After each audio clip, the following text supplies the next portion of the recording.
Penso que vamos então começar, são as 4h05. Acho que é o momento adequado para começarmos esta sessão. Em primeiro lugar, quero agradecer a vossa presença aqui hoje nesta sessão online, que tem como objetivo apresentar os resultados de um estudo que realizamos, um inquérito por questionário online, onde tentamos ter uma primeira ideia de qual o impacto psicológico que uma perda estacional precoce, numa fase mais inicial, tem. Um, Antes de passar à apresentação propriamente dita, só dar um bocadinho de contexto de quem somos e porquê este trabalho, como é que nós chegamos a esta fase. Nós somos investigadores do Neuro Rehab Lab, é um grupo de investigação sediado na Universidade da Madeira, que trabalha há mais de 10 anos no desenvolvimento de tecnologias interativas e de realidade virtual aplicadas a diferentes temáticas na área de saúde.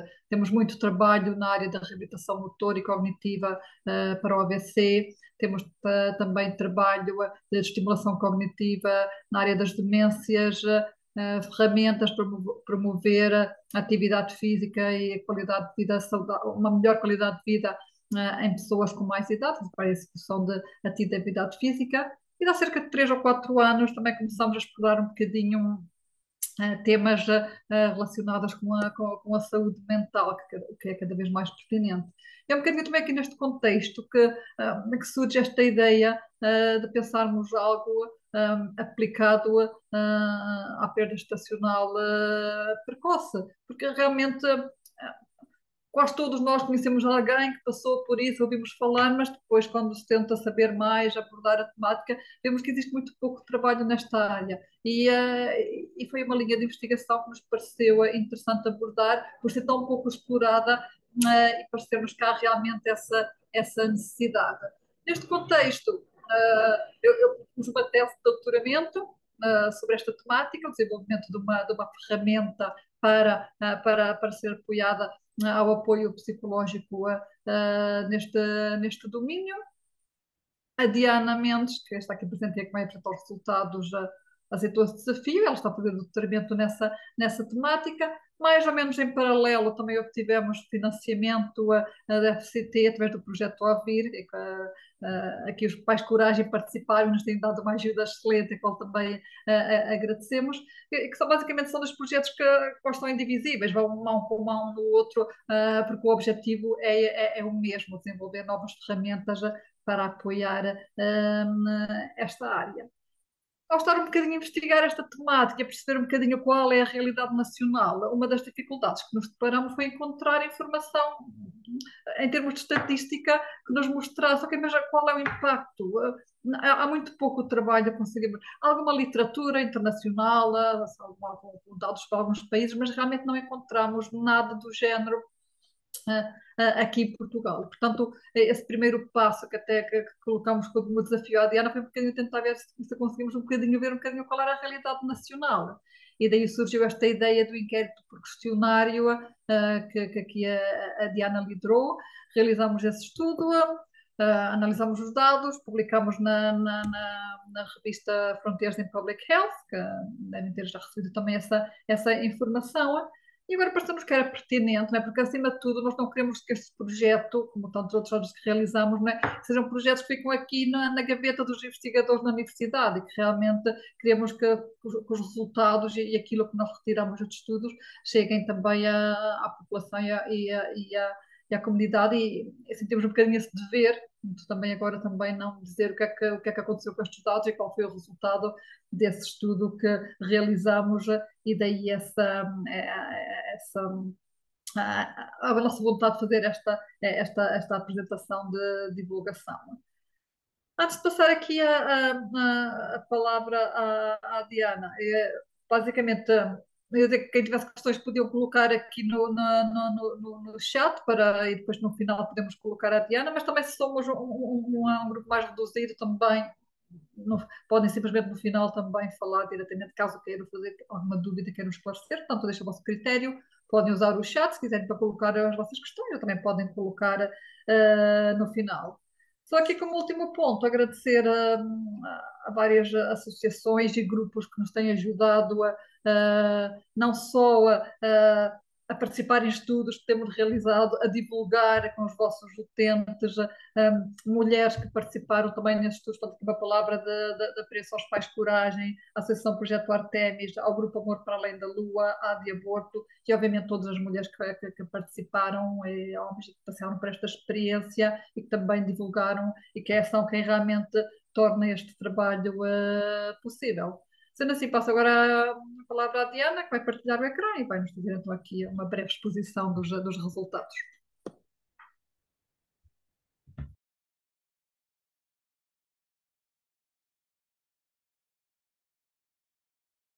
Muito obrigada, professora Mônica. Só para confirmar, conseguem ver a apresentação?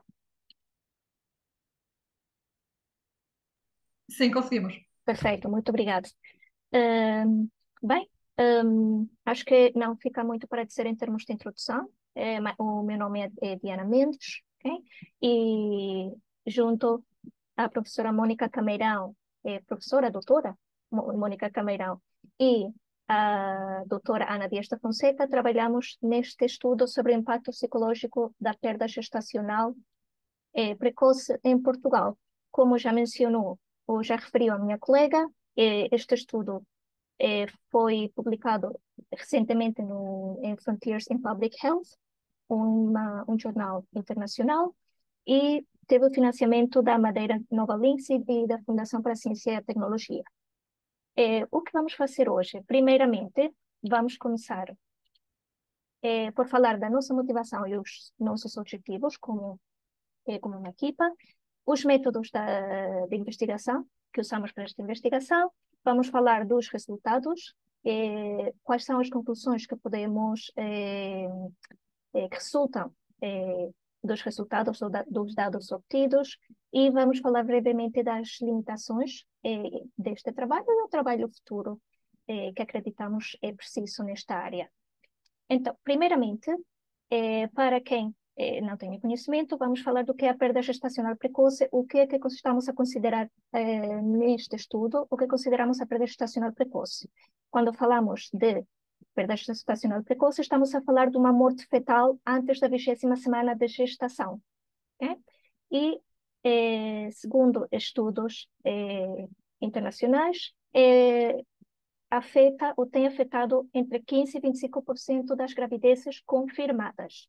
Ok? Gravidezes não confirmadas não entram nestas percentagens, por isso acredita-se que as percentagens de mulheres com perda gestacional precoce podem ainda ser maiores.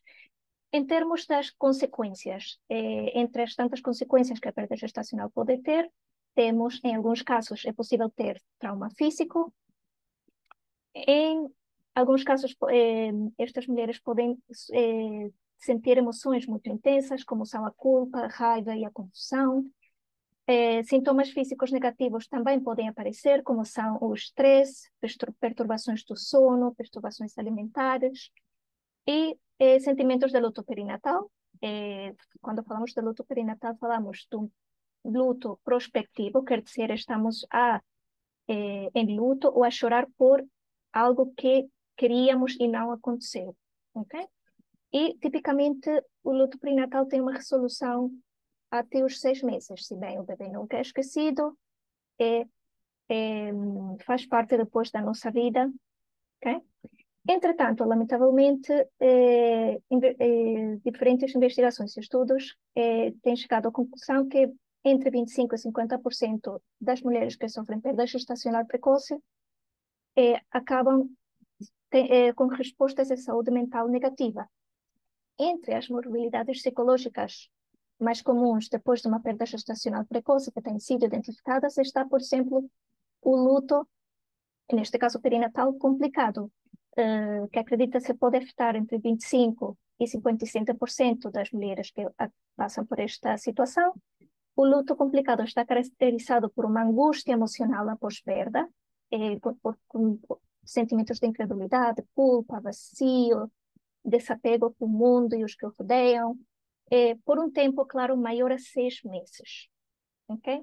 Como o luto é sempre natural, o luto complicado é muito mais prolongado. A ansiedade é outra morbilidade que tem sido reconhecida, ou tem sido identificada nas mulheres que passam por isto. Tem sido identificada em aproximadamente 20 a 40% destes casos, caracterizado por sentimentos ou sintomas como, entretanto, o medo excessivo, a tensão e o evitamento de certos estímulos. A depressão também tem sido identificada ou reconhecida em aproximadamente 15, 55%, dependendo dos casos, ok? A depressão, entre os sintomas mais comuns, temos, por exemplo, a falta de esperança, dificuldades cognitivas, alterações de memória e perturbações de sono, ok? Só para mais ou menos ter uma ideia de quais são as morbilidades que estamos a falar. E, finalmente, também têm sido identificados sintomas de algumas mulheres de estresse pós-traumático, que tem aparecido em aproximadamente 10 ou 45% das mulheres, isto considerando a literatura mundial, se temos conseguido em geral. O estresse pós-traumático quer dizer que algumas destas mulheres podem apresentar sintomas como evasão, pensamentos intrusivos ou hipervigilância para algum evento traumático. Okay? Não. Mesmo assim, reconhecendo que algumas mulheres sofrem com estes sintomas, os efeitos psicológicos são tipicamente negligenciados pelos profissionais de saúde já sobreexpostos, segundo estudos. Né? E o acompanhamento também, segundo estudos que fizeram parte da nossa revisão da literatura, o acompanhamento psicológico não é tipicamente oferecido.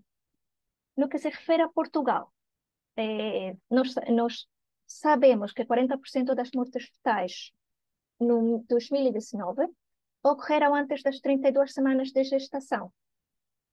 Mas, claro, neste caso, como não são identificadas especificamente perdas antes das 20 semanas, nós não podemos realmente dizer com exatidão qual a porcentagem que são perda gestacional precoce, quer dizer, antes das 20 semanas. Entretanto, já é uma ideia das percentagens que podemos ter no país. Entretanto, este problema tem sido reconhecido no país, temos associações que visam a sensibilização para o impacto da perda gestacional, como são o Projeto Artemis, ou a Associação Portuguesa da Fertilidade, também tem estado envolvida em tipo, falar e tentar colaborar com as mulheres que sofreram perda gestacional. E, certamente, temos encontrado estudos em Portugal que se focam mais que tudo na experiência vivida, em geral. Se tiver o apoio do seu companheiro ou companheira, se tiver o apoio da sua família e outras informações. Mas, entretanto, estudos exaustivos do impacto da perda gestacional em termos dos quadros clínicos anteriormente identificados, como já referiu a minha colega, não foram encontrados. Portanto, foi o nosso objetivo, com este estudo, avaliar o impacto psicológico da perda gestacional precoce nas mulheres residentes em Portugal, em termos de sintomas clínicos de luto perinatal, depressão, ansiedade e estresse pós-traumático, e a influência do tempo pós-perda na persistência destes sintomas.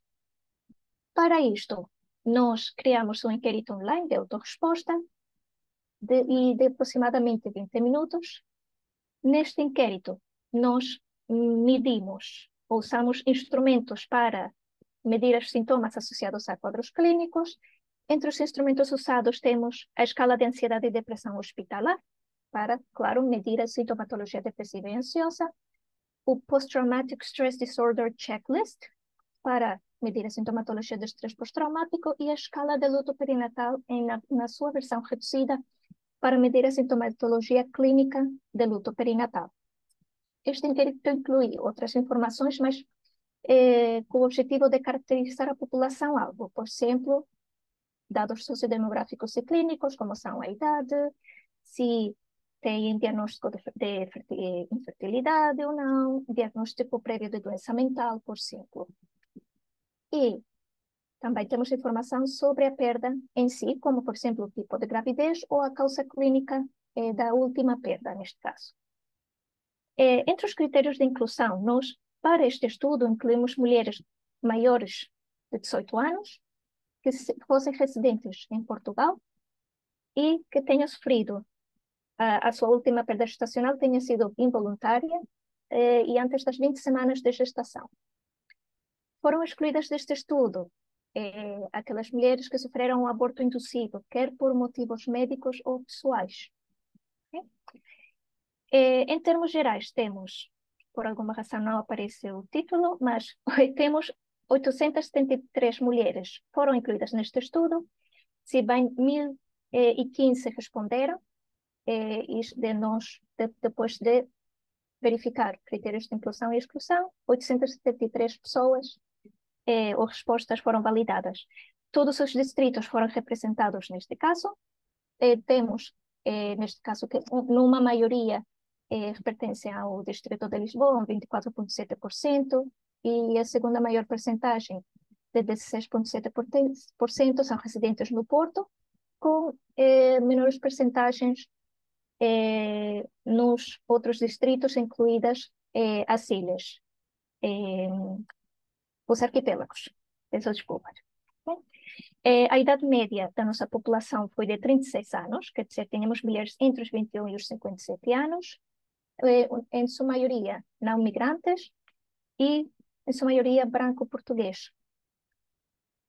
Para a nossa análise, nós separamos a nossa amostra em 7 grupos, okay? De acordo ao número de meses que aconteceu a perda no momento da sua participação no estudo.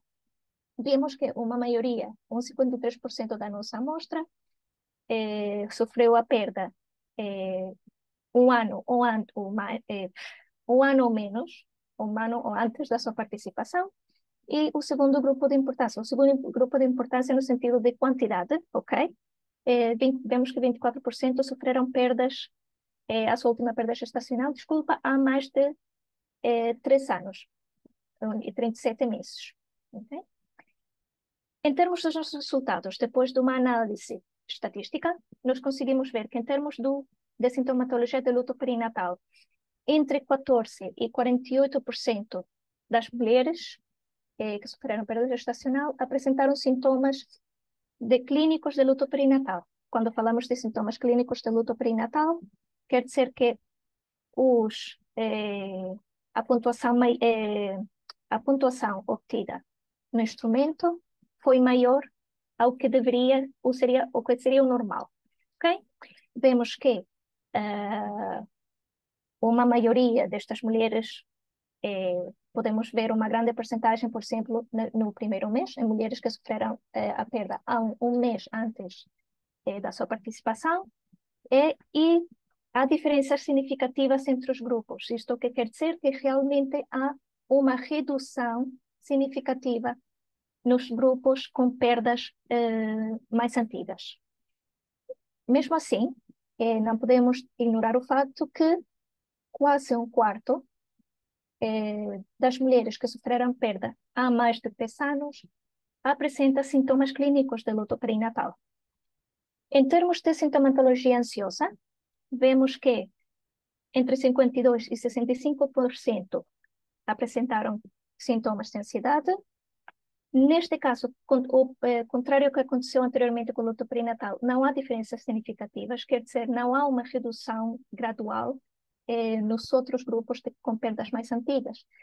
E como vemos, mais da metade da amostra com perdas há mais de 3 anos ainda apresenta possíveis sintomas clínicos de ansiedade.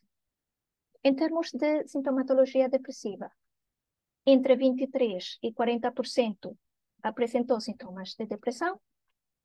A maioria deles são visíveis no primeiro mês, ou em perdas há menos de um mês. E, como aconteceu anteriormente, não há diferenças significativas entre grupos, quer dizer, não existe uma redução gradual significativa, permanece mais ou menos dentro das mesmas percentagens, como podemos ver, por exemplo, nas perdas há mais de 3 anos, ainda um quarto, ou mais de um quarto, de facto, apresenta sintomas de depressão. Finalmente, no que se refere à última morbilidade que foi estudada, que foi o estresse pós-traumático, vemos que entre 15% e 29% da nossa amostra apresentou sintomas desta natureza.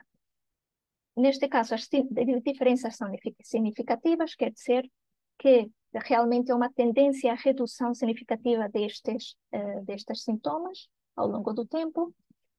Entretanto, também é visível que, no caso das mulheres que sofreram perda há mais de 3 anos, ainda temos um quarto destas mulheres que apresentam sintomas de estresse pós-traumático.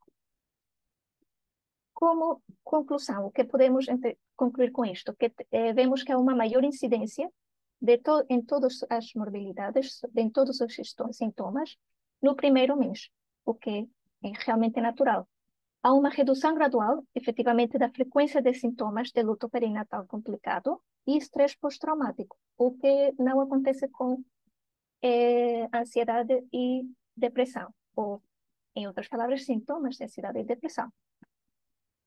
Foi visível, por exemplo, cabe ressaltar que há 7 meses a 1 ano pós-perda, que está dentro do tempo que a maioria das mulheres teoricamente conseguem ultrapassar e já ultrapassaram o seu luto, vemos que mais de um quarto apresenta sintomatologia depressiva e de luto perinatal complicado, que mais da metade destas mulheres com perdas neste tempo ainda apresentam sintomatologia ansiosa e um quarto ainda apresenta sintomas de estresse pós-traumático.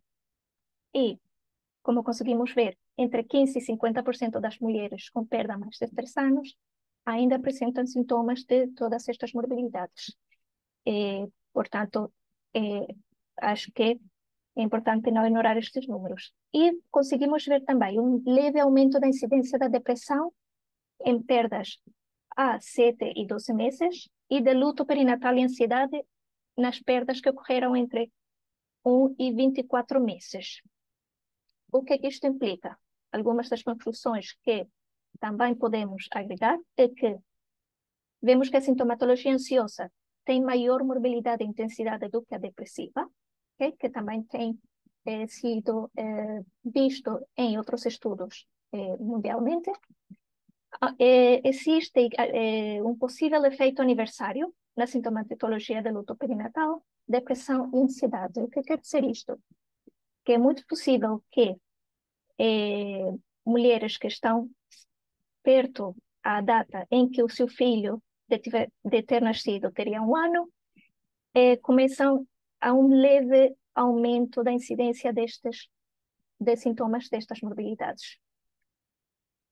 Finalmente, temos que a incidência de sintomas após 3 ou mais anos pode indicar dificuldade de adaptação.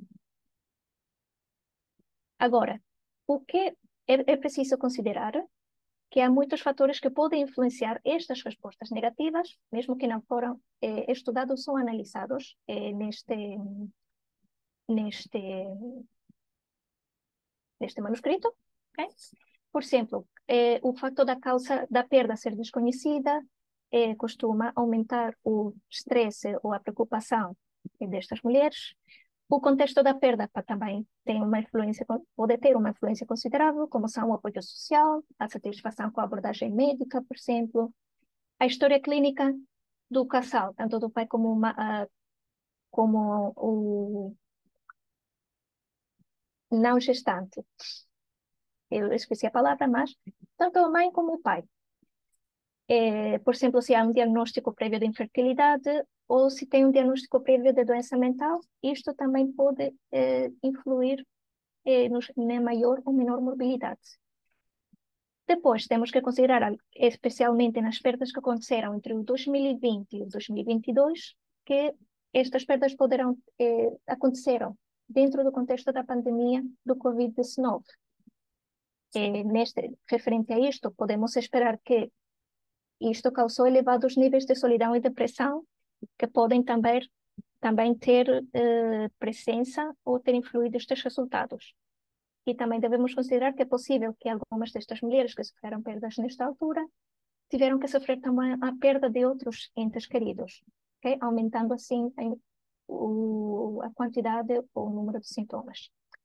Este estudo, como qualquer estudo, tem as suas limitações. Por exemplo, mulheres não afetadas ou com comportamentos de evasão podem não ter participado. Quer dizer, nós não podemos generalizar estes estudos porque nós temos que mulheres que tenham sofrido bastante até poderão ter evitado participar neste estudo para não querer reviver o assunto. E, por outro lado, se a mulher ultrapassou bem, não foi uma situação muito traumática, pode simplesmente não ter interesse em participar. Tudo isto sempre influi nos resultados deste tipo de estudos. Os instrumentos de recolha de dados também são propensos sempre a parcialidades do contexto e o desejo de ser um bom participante, por exemplo, e além os resultados não são generalizáveis a, por exemplo, minorias sociais, grupos LGBT+, ou grupos vulneráveis, okay? Como são os não imigrantes, mas refugiados, por exemplo. Okay? Em termos do que esperamos sejam as implicações futuras deste estudo, é imperativo consultas de seguimento, achamos que são essenciais para a detecção de respostas negativas à perda, okay? Considerando que uma certa porcentagem das mulheres podem ter estas respostas negativas. Achamos importante monitorizar o aparecimento de sintomas de luto perinatal, ansiedade, depressão e estresse pós-traumático que têm sido identificados. E para o futuro, achamos importante o desenvolvimento de protocolos e ferramentas que facilitem a intervenção psicológica preventiva e achamos que são precisos mais estudos destes fatores de risco para a saúde mental pós-perda gestacional em Portugal. Ok? Hum, bem, muito obrigada. Foi tudo de momento. Agora estamos abertas, eu estou aberta a perguntas e dúvidas. Espero que tenham encontrado informação útil. Obrigada. Obrigada, Diana. Não sei se querem colocar alguma questão, esquecer alguma dúvida, alguma coisa que não tenha ficado clara. Estão à vontade para colocar qualquer questão que vos apeteça.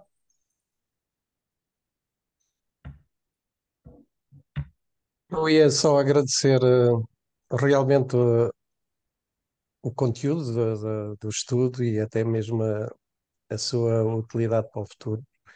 E é interessante que agora nos últimos comentários da Diana, e eu sendo uma pessoa já com mais alguns anos, caiu-me aqui uma ficha que posso encontrar aqui semelhanças quanto ao drama desta temática com os antigos combatentes de guerra. Portanto, em Portugal sempre houve um grande tabu e principalmente com o tema do stress pós-traumático de guerra,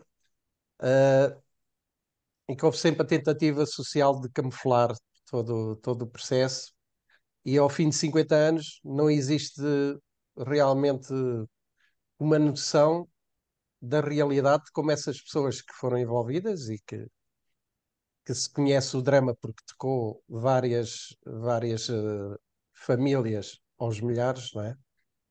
Tal como este drama da perda atinge, mas realmente falta a informação da dimensão do drama e realmente dos detalhes.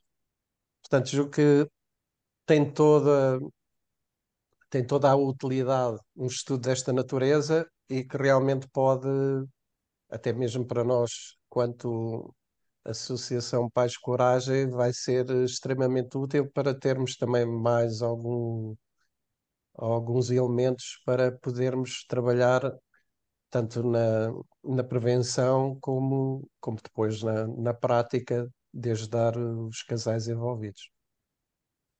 Mas para já limitava-me a dar os parabéns à equipa e realmente pela qualidade do projeto evidentemente sempre com os contextos que não se consegue dominar, não é? Da, da informação que as pessoas dão, mas está o mais próximo da realidade possível, e isso já é bastante bom. Muito obrigado da minha parte. Obrigada. Muito obrigada pelas suas palavras. Assim, realmente é por isso que aqui estamos, não é? Queremos realmente dar um bocadinho mais de luz a esta área e tentar perceber melhor o que é que se passa, não é? Porque realmente acho que deu um bom exemplo, que sempre se falou tanto disso, não é? Dos ex-combatentes, das colónias, mas depois nunca se sabe realmente, não há uma estatística, não há uma informação que nos dê dados concretos. Sim, muito obrigada. Parabéns também pelo vosso projeto e por estarmos aqui hoje a falar sobre o impacto que a perda gestacional pode ter nos pais e nas famílias. Quando nós nos debruçamos em estudos, os dados dizem muito, não é? E tem aqui um peso muito, muito grande. E, e pela apresentação dos vossos dados, temos maior consciência, ainda mais, não é, do que aquela que já tínhamos, que realmente este acontecimento na vida de quem passa por ele, se não for trabalhado e houver uma atuação preventiva, logo na fase inicial do luto, pode trazer aqui implicações muito grandes a nível da saúde mental para os envolvidos. Muito Obrigada. obrigada também E pelas acho suas que este Só queria, estudo tem que ser divulgado a comunidades científicas, sair da faculdade e trazer para os profissionais de saúde. com certeza. Obrigada. só queria, desculpe interromper, só queria dar mais uma informação, complementar a alguns dados que vêm neste estudo, porque eu lido com isso diariamente, que é o trauma profundo. Não há, não há qualquer hipótese, eu julgo que isso será uma coisa para aprofundar depois no resultado, aonde é que este estudo poderá chegar. Quando se apresenta ali entre 25% a 50% das mulheres que foram afetadas por este trauma, ao fim de 3 4 anos, ainda mantêm alguns sintomas. Eu que estou a trabalhar há algum tempo com este trauma profundo, posso-vos garantir que se vai manter esse nível eternamente, se não for tratado. O trauma profundo tem que ser trabalhado, porque na memória de longa duração, a Sim, memória do trauma fica compartimentado em várias, que eu chamo gavetas. Gavetas da imagem, a gaveta da emoção, a gaveta do cheiro, a gaveta da sensibilidade. Tem ali várias. E a intensidade com que essa memória fica gravada a nível inconsciente, a pessoa pode ter, pela prática e pela resiliência e pela sua própria experiência de vida, pode ir conseguindo, conforme foi apresentado, e tem lógica, 12 meses, 24 meses, a pessoa vai tendo, através da sua resiliência vai ultrapassando. Mas tudo aquilo e todas aquelas marcas que ficam a nível do subconsciente, se não se for lá descarregar a carga emocional, principalmente dessas memórias, vai ficar permanentemente a ser afetada e a ser bloqueada e a ter triggers de ansiedade, de medo, depressão, longa duração. Não há volta a dar.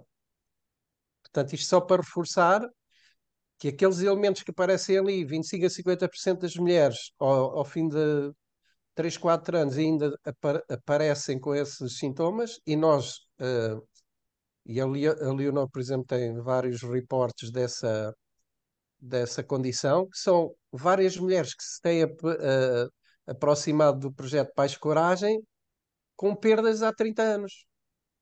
E a maneira como falam dessas perdas é como se as tivessem vivido há semanas ou há meses anteriores. Portanto, isto é só um detalhe, só para reforçar que realmente existem elementos, e pronto, e é mais uma área que teria que ser aprofundada, né? Como chegar no pós-traumático, porque isto aqui tem muito a ver com uma vertente de stress pós-traumático, tem uma grande percentagem deste trauma. Como é que se poderia ser mais eficiente a chegar às pessoas e a dar-lhes precisamente essa informação que, se não forem tratadas, elas vão ter realmente bastante consequências para o seu futuro, não é? Para haver também uma certa sensibilização. Pronto, era um detalhe que eu julgo que poderia ter alguma utilidade também. Muito obrigada. Sim, é sempre importante também sabermos de quem trabalha nesta área, não é? E é muito interessante essas observações e essa ideia que eu não tinha, não é? É por acaso bastante interessante e pertinente. Não sei se queres comentar alguma coisa, Diana, mais. Ahm, ah, Realmente, como diz o José, os números que nós temos nesta apresentação podem ser até maiores do que estão aqui, realmente. E sim, eu concordo que realmente é preciso é, ter consciência neste sentido, mas isso é preciso trabalhar desde muitos frentes. É preciso trabalhar desde o frente da família, desde o frente mais cultural, por exemplo. Eh, em que sentido? Temos ainda uma espécie de medo a falar da perda gestacional. Por exemplo, há muitas pessoas, é muito melhor não falar disso, que isso só vai magoar mais a mãe, então às vezes a perda acontece, não falam mais do assunto, que se falam do assunto é pior. Não, às vezes é pior não falar do assunto, ok? Mas existe esta noção que enquanto menos falado, melhor. Existe depois a outra situação, que é algumas podem reconhecer este efeito como um bebê, e outras pessoas podem dizer, mas nunca conheceram o bebê, realmente não foi uma pessoa. Realmente não foi uma pessoa, para a mãe foi uma pessoa, ok? Então temos diferentes noções, temos que entrar por essa frente de perceber mais o que estas mães sentem. Depois também, eu acho que outra coisa que também devemos melhorar é que esta sensibilização aconteça também já em mães grávidas ou desde a escola. Desde a escola deveria existir a noção de que a perda gestacional pode acontecer, por exemplo, em lições de educação para a saúde, quando a mulher há estudos que têm recomendado que realmente as mulheres antes, ou mesmo estando grávidas, deveriam estar preparadas e ser conscientes que são coisas, ou é uma situação que poderia acontecer. Alguns estudos dizem que realmente há há um foco muito grande em ver a maternidade ou ver a gravidez como uma etapa feliz, em que nada vai correr mal, que tudo é felicidade, e evita-se falar do que deste tipo de coisas que talvez não são tão boas que podem acontecer na gravidez. É preciso realmente ter uma visão um bocadinho mais, não de ser pragmática ou realista, mas ter em consideração isto, porque esta visão da gravidez como um momento de perfeição, afinal, pode acontecer magoar ainda mais. Há mulheres que podem não sentir que estão a passar um momento da perfeição. Por isso, também temos, por exemplo, o problema da depressão pós-parto, entra dentro deste assunto, ok? Eu acho que estou um bocadinho a sair do tema, portanto, eu vou deixar por aqui, ok? Mas não sei se respondi à pergunta ou... Não, bem para perguntar, mas né, um bocadinho um comentário, né, para perceber um bocadinho também Sim. a tua opinião. Não sei se alguém mais quer comentar, senão podemos, acho que, ficar por aqui. Sim? Também só informar que nós vamos disponibilizar esta apresentação para quem não tenha tido a oportunidade de assistir e tivesse curiosidade em ver, além também, obviamente, continuar a divulgar o artigo, mas também vamos fazer chegar esta apresentação para, se quiserem divulgar com quem acharem que pode ter interesse em saber mais pormenores desse estudo. Dito isto, só mais uma vez agradecer a vossa presença e o vosso apoio aqui à Associação Pais Coragem, que nos tem ajudado muito, não só também neste trabalho de divulgação, nos estudos do AVIR. Muito obrigada desde sempre pela vossa ajuda, que é essencial em todo este processo. Obrigada. Obrigado nós também. Então, muito obrigada e o Obrigada. resto de boa semana. Bom fim de Tchau, semana. obrigado. Obrigada. Bom fim de semana para todos. Semana. Tchau. Tchau.